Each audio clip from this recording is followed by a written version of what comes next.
Olha o que essa mulher vai fazer. Se pode negócio desse, بردم گوهر مقصود. میگفتم آخ جون دیگه اون چیزی که میخواستم به دست آوردم.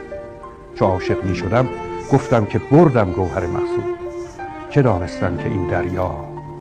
Eu gostei da rinoplastia dela e do bocão, preenchimento labial.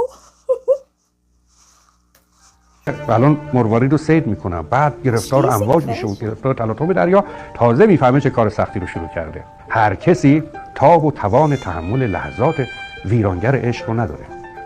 یه کجاست شیردلی که از بلا نپرهیزم.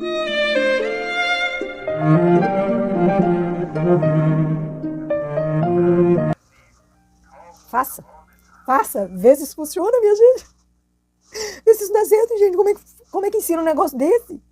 Como é que essa dica gringa assim, nada a ver? Como uma maquiadora vai ensinar um trem